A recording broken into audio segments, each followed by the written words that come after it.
राधा स्वामी। प्रेम, इश्क और वफा, ये वो तीन गुण हैं जो मालिक हर सूरत में सदा ही पैदा कर देता है। तो एक सूरत को आवश्यक है कि मालिक की मौज में सदा राजी रहे और चेतन रहे, और मालिक को भी यही मंजूर और मौज है कि चेता कभी अचेत अवस्था में न रहे। सूरत उस मालिक की अंश है जो स्वयं में आनंदमय, चैतन्य और प्रेम स्वरूप है। तो हर चेते हुए के लिए यही मालिक कुल की बंदगी और इबादत है कि वो सदा चैतन्य और आनंदमय रहे। प्रेम स्वतः ही उसके व्यवहार में प्रकट हो जाएगा। इस तरह मालिक की आनंदमय और सूरत भी आनंदमय, यही मालिक को मंजूर है। पर जीव और मालिक के बीच कुछ पर्दे पड़े हुए हैं। अगर ये पर्दे दूर हो जाएं तो कोई फर्क ना रहे। सूरत का आनंद मालिक के आनंद में लीन हो जाए और सूरत मालिक में। इन्हीं पर्दों की वजह से जीव अशांति, अतृप्ति और बेहोशी में आ गया है, और इन्हीं पर्दों को दूर करने के लिए सूरत जगत में भेजी गई है। चेत कभी अचेत रह ही नहीं सकता। इसका चैतन्य रहना ही आनंद है और पर्दों में रहना ही दुख है। सूरत स्वयं में सदा चैतन्य ही है।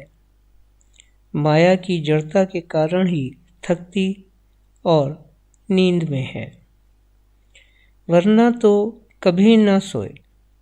जब तक मालिक के सानिध्य में सूरतें उसके प्रभाव में सचेत होकर मालिक के आनंद में आनंदमय रहीं, तब तक किसी रचनात्मक कार्रवाई की कोई ज़रूरत ही न थी। चैतन्य प्रकाश कुल का है और सदा ऊपर की ओर खींचता है। तो जिस स्तर से सारा प्रकाश ऊपर खींच गया, उस स्तर पर अंधकार व्याप्त गया। तब एक अलग किस्म की कार्रवाई की जरूरत हुई। इस तरह काल और माया पैदा हुए।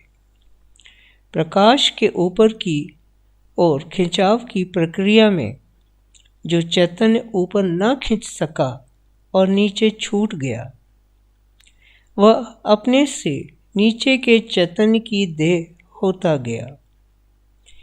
इस तरह जो चैतन्य ऊपर खिंच गया, वह खुद भी चैतन्य और उसकी देह भी चैतन्य, और जो चैतन्य नीचे रहा, उसके भाव यानी गुण में तो कोई कमी नहीं आई, पर भास यानी प्रभाव में कमी आती गई। इस तरह प्रकाश के खिंचते खिंचते अंधकार हो गया, जहाँ से काल और माया की उत्पत्ति होती है और सूक्ष्म व स्थूल जगत की कार्रवाई शुरू होती है।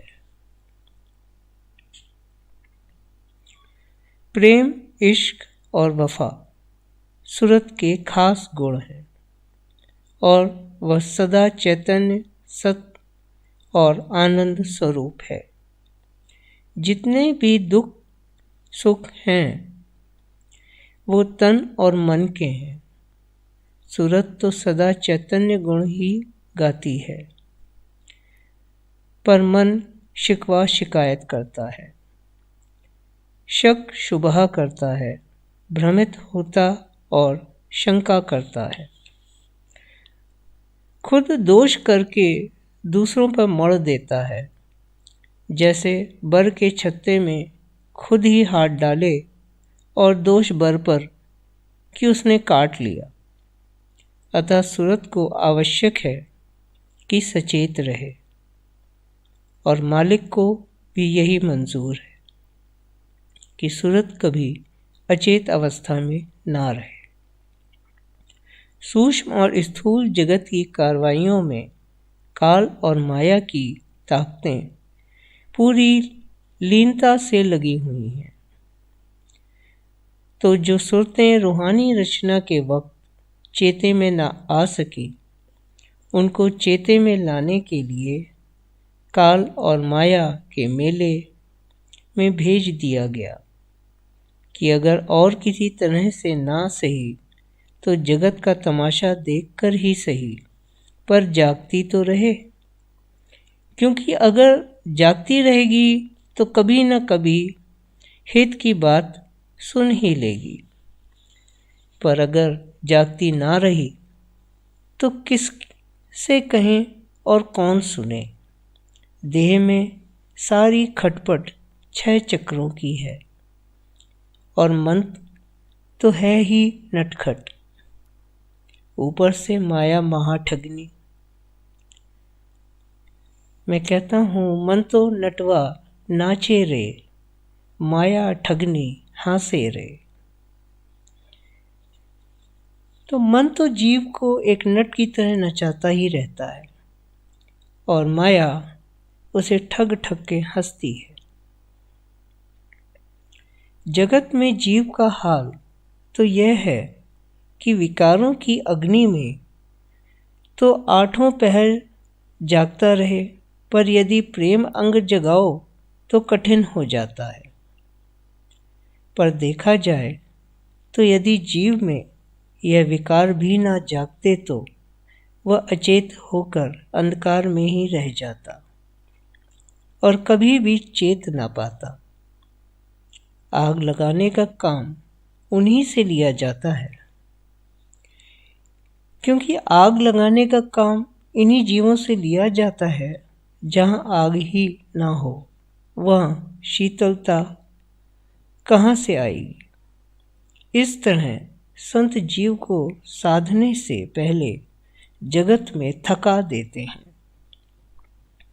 पर इससे यह नहीं समझना चाहिए कि जगत में थकने के नाम पर विकारों में नथने की खुली छूट मिल गई।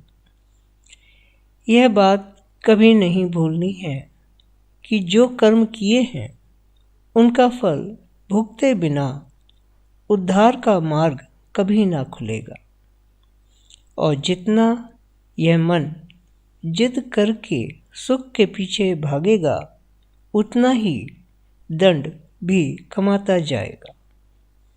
पर मालिक की मौज में राजी रहना और विरुद्ध ना जाना ही दया में समाये रहना है। पर मन है कि विरोध के घाट पर ही रहना चाहता है। ऐसे नहीं वैसे, वैसे नहीं जैसे, बस इन्हीं विचारों में फंस कर मन जीव को दया से दूर कर देता है। तो क्या उचित है और क्या अनुचित? संतों का मत कहता है कि यह कर्म पूर्ण है जो सूरत के खिंचाव को ऊपर की ओर ले जाए, और जिससे उतार नीचे की दिशा में हो वही पाप कर्म है। निचले घाटों के जीवों को जगाना अवश्य है। यही वह क्रिया है जो संत का कर्म है। प्रसंगवश कहता हूँ कि संत ना तो कर्म करते हैं और न ही प्रतिक्रिया। उनके हिस्से में सिर्फ क्रिया ही है, जो कि वास्तव में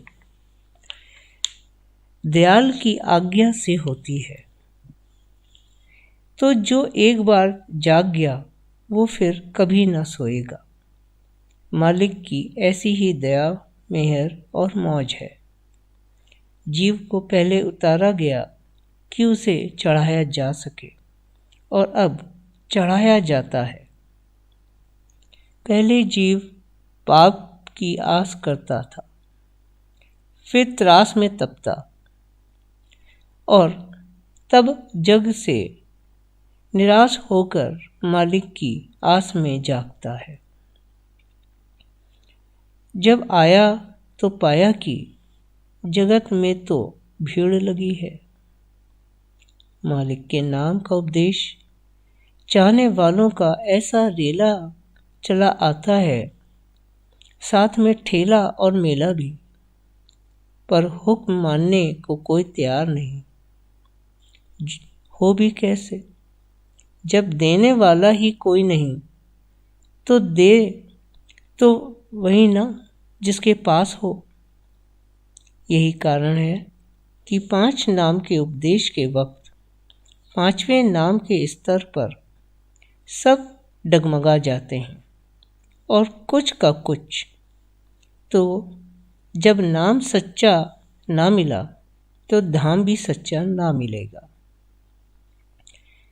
देखता हूँ कि मदारी झोली से डमरू निकालता है और नटवा बंदर नाचता है।